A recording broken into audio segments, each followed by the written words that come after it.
اور fielding according to bowling, بہت سی چیزیں ہوتی ہیں کرکٹ میں، کرکٹ کے کپتان کے لیے بڑی ہی ضروری ہوتی ہیں۔ بیٹسمین کی ویکنیسز کو دیکھ کے بالنگ کرنی ہوتی ہے، اور دوسری ٹیم کے جو مضبوط شعبے ہوتے ہیں ان کو دیکھ کر آپ کو اسٹریٹجی اور وہ پورا میچ پلان کرنا ہوتا ہے۔ تو اور لمحوں میں آپ کو اپنے فیصلوں کو ادھر ادھر بھی کرنا ہوتا ہے کہ بعض اوقات اچانک آپ کو ایک ایسا فیصلہ لینا پڑتا ہے کہ چھٹے نمبر والے بیٹسمین کو 1 ڈاؤن بھی بھیجنا پڑ جاتا ہے، اور 1 ڈاؤن پہ کھیلنے والے بیٹسمین کو ایون کہ ایک دفعہ مدثر نظر، وہ کلکتہ کا جو مشہور زمانہ میچ تھا جس میں سلیم ملک نے اننگ آف لائف کھیلی تھی، مدثر نظر جو کہ اوپنر تھا اسے عمران خان نے 9ویں نمبر پر بھیجا تھا اس میچ میں، اور اس کا 9ویں نمبر پہ 8ویں یا 9ویں نمبر پہ بھیج دیا تھا۔ تو یہ کپتان کی خوبی ہے۔ اب کیونکہ کپتان کرکٹ کی بات چھوڑیں، اب سیاست کا میدان سجا ہے، تو سیاست کے میدان میں بھی کپتان نے اب تک کی جو سیاست کی ہے، کپتان خان نے ہر اپنا جو کارڈ کھیلا ہے بالکل مناسب وقت پر صحیح طرح سے کھیلا ہے۔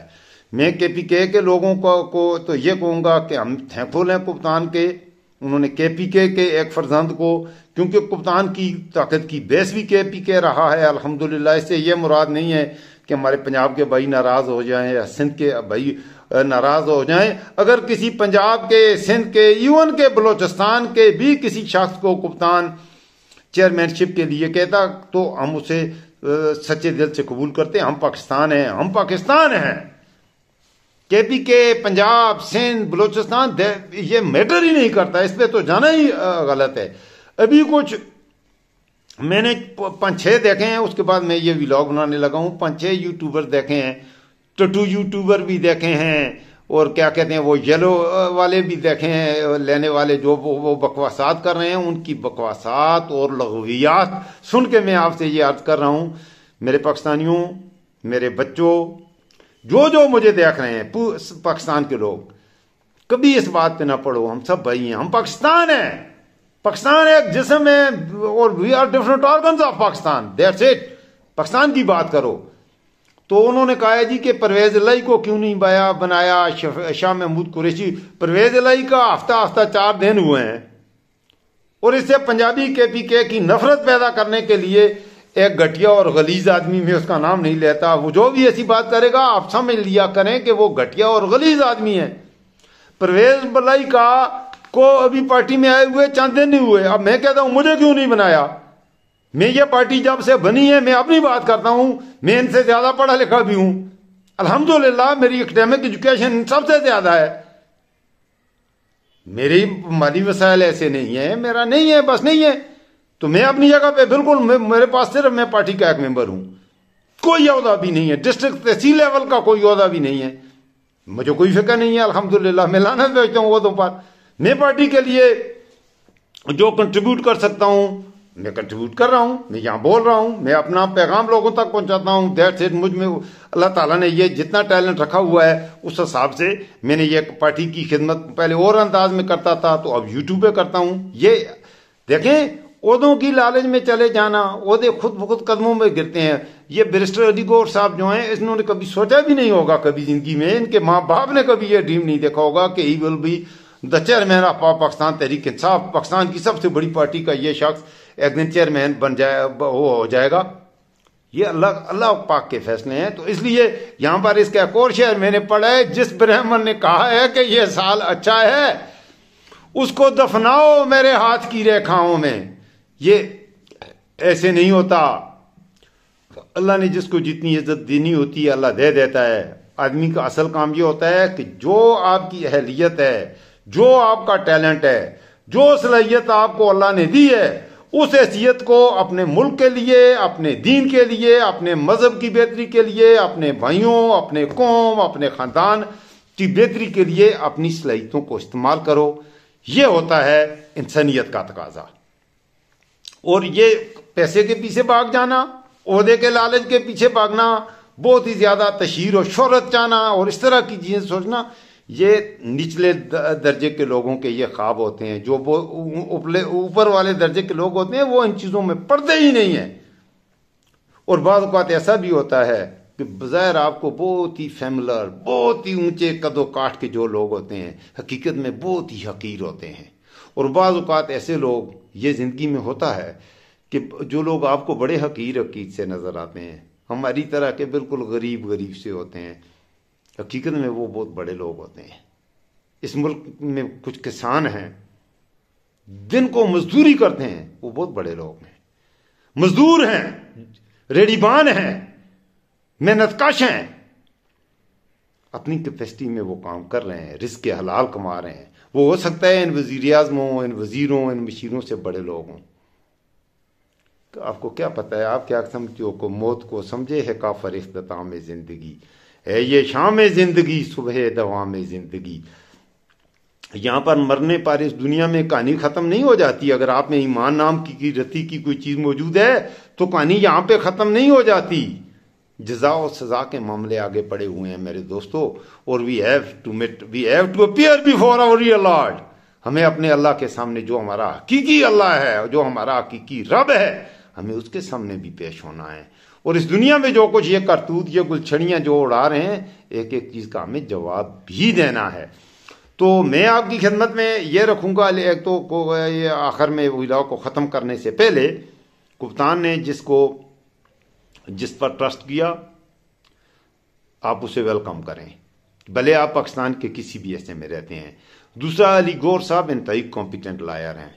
اپنے اگر اب بات کریں صلاحیتوں کی، پارٹی کے لیے قربانیوں کی، اس حوالے سے تو میں پہلے یہ آپ کو بتاؤں کہ میرا most favourite Ali Muhammad Khan was one of my most favourite. ایک انتہائی سنجیدہ انسان ہے اور علی محمد خان ایک کمپیٹنٹ آدمی ہے. وہ چیئرمین شپ کے عہدے کے قائل تھا. شہریار آفریدی انتہائی کمپیٹنٹ آدمی تھا. شہریار آفریدی اس عہدے کا قائل تھا. اسد قیصر بھی اس عہدے کا قائل ہو سکتا تھا. دل کی باتیں اللہ جانتا ہے. اس کے علاوہ اور کچھ دوست بھی ہیں پی ٹی آئی میں جو کہ ان کے نام لیے جا سکتے ہیں، گنوائے جا سکتے ہیں. اور بعض لوگوں نے ماضی کا جو نظر آ رہا ہے وہ آئے تھے، ان کے پہ بڑا یقین تھا کہ بڑے مضبوط آدمی ہیں، لیکن وہ پارٹی کے ساتھ انہوں نے کر دیا. جیسے آپ محمود خان کی بات کریں اور پرویز خٹک کی. پرویز خٹک تو پہلے مختلف پارٹیوں سے چھلانگیں وغیرہ کلبازیاں، وہ تو اتنا قابل یقین نہیں تھا. اس کا ماضی کا کردار بھی اتنا وہ ادھر ادھر والا ہی ہے، اس کی بات نہیں کرتے. لیکن محمود خان جو ہے وہ ایک ٹکے کا آدمی بھی نہیں تھا. کپتان کی مہربانی سے وہ اتنے بڑے عہدے پہ صوبہ کے پی کے کا وہ وزیر اعلیٰ بنا، غداری کر گیا. عثمان بزدار ایک ٹکے کا آدمی نہیں تھا، پارٹی کی وجہ سے عمران خان کی مہربانی سے وزیر اعلیٰ بنا، اپنا مذہب تبدیل کر گیا، اپنا راستہ ہی چھوڑ دیا. اور اسی طرح کے اور لوگ بھی ہیں. اس سے بھی مجھے امید نہیں، جو سچی بات ہے فرح حبیب سے مجھے کبھی امید نہیں تھی کہ وہ اتنا گھٹیا نکلے گا، نکل گیا.